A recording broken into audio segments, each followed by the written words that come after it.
Hello guys, तो मेरे को ना ऐसा कपा हो तो कमेंट कर देना, जरूर बता देना। तो मेरे को ना कुकड़ आया है, देख सकते हो मेरे कपा में ऐसे कुकड़ आ गए। ये दूसरा हफ्ता कर रहे हैं हम।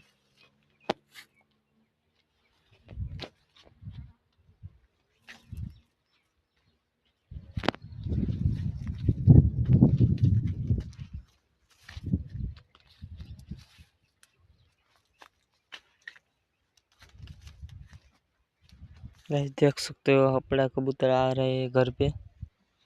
तार पे बैठने के लिए गए थे, वो हमने उड़ाए थे ना, इसलिए तार पे बैठने के लिए गए थे।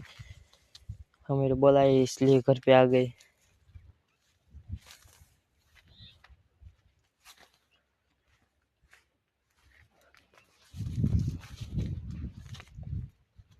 इसमें नीचा नीचा कपा है भाई। गाइस वीणी आ गई है, देख सकते हो कपा की वीणी आ गई है, देख सकते हो।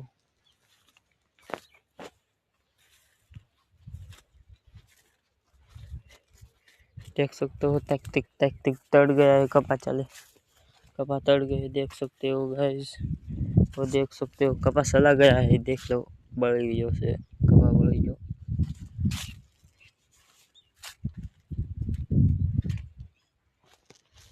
चलो गाइस नेक्स्ट वीडियो में मिलते हैं।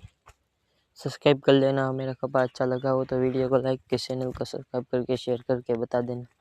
सब्सक्राइब कर देना मेरे चैनल देखने के लिए।